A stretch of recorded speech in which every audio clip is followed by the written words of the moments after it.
আপনারা জানেন যে সাবেক প্রধান বিচারপতি খায়রুল হক বর্তমানে গ্রেপ্তার এবং বর্তমানে জেল হাজতে আছে।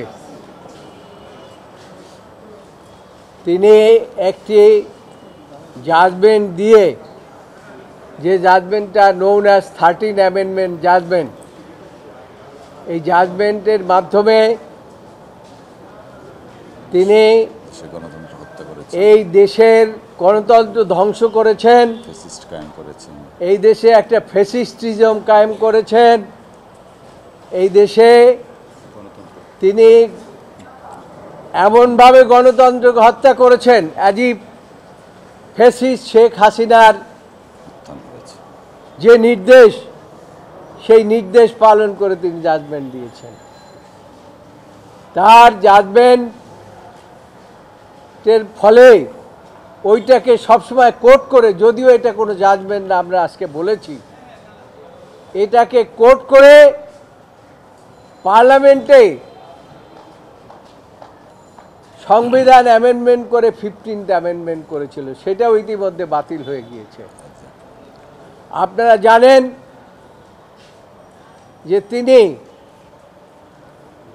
এবং আপনাদের এই ভাষ্য মোতাবেক তিনি জাজমেন্ট, প্রথম যে জাজমেন্ট লিখেছেন, সেই জাজমেন্টের পরে 16 মাস পর 17ই মে তিনি রিটায়ারমেন্টে গেছেন।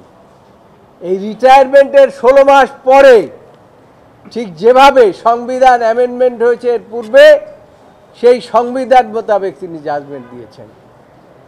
এই কথাগুলো আমরা রিভিউ পিটিশনে আমরা এনেছি। আমরা বাংলাদেশ জাতীয়তাবাদী দলের মহাসচিবের পক্ষে আমরা সেখানে উপস্থিত এপিয়ার করেছি আদালতে। আমাদের সাথে এখানে আমার ডান পাশে ব্যারিস্টার কায়সার কামাল কাউন্সিল হিসাবে ছিলেন, আমাদের রুহুল কুদ্দুস কাজল ছিলেন, আরও আইনজীবীরা আমাদের সাথে ছিলেন।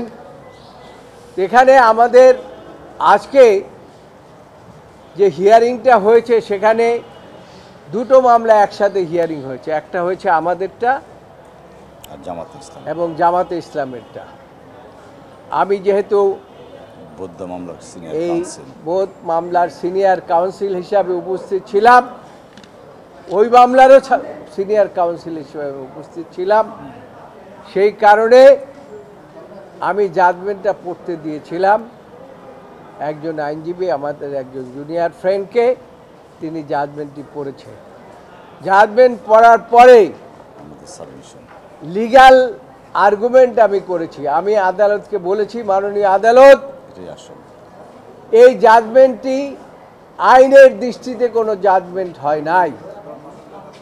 যেহেতু আইনের দৃষ্টিতে কোনো জাজমেন্ট হয় নাই, কাজে এই জাজমেন্ট লিভ দেওয়ার কোনো প্রশ্নই আসে না। আদালত জিজ্ঞাসা করেছেন কি কি কারণে, আমি বলছি এই জাজমেন্টে আপনাদের রুলস, অ্যাপিলেট ডিভিশনের রুলস 10, 1 and 2 ভায়োলেট করেছে। কিভাবে ভায়োলেট করেছে সেটা আমরা এক্সপ্লেইন করেছি।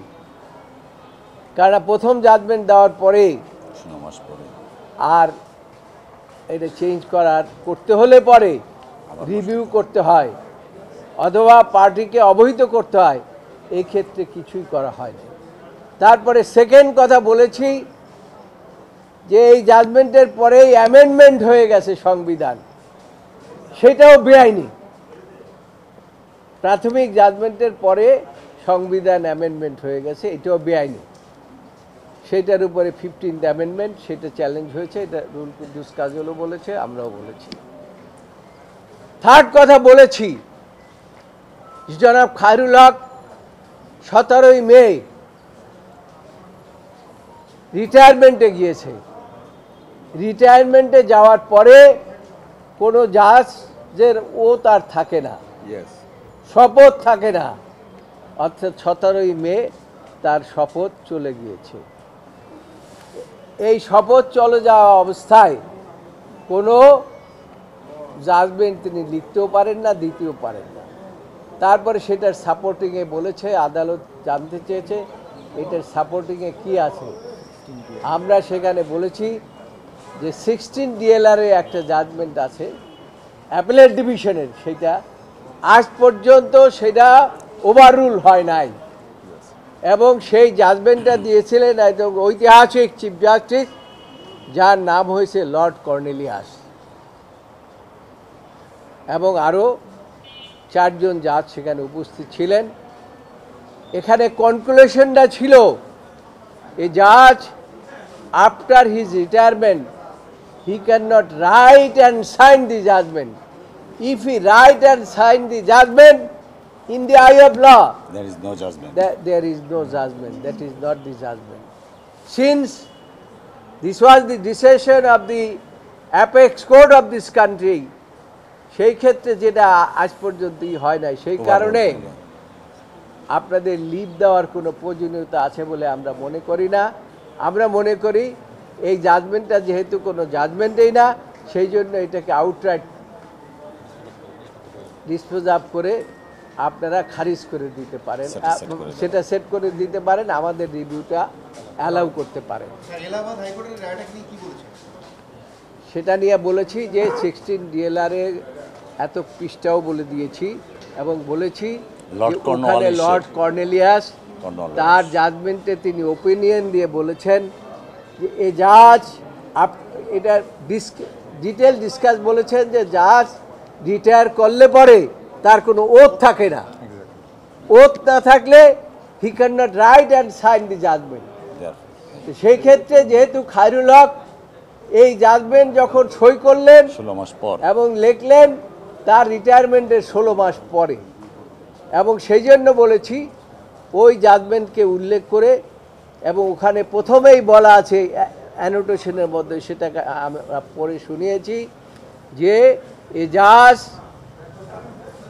After can not write and sign the judgment after his retirement.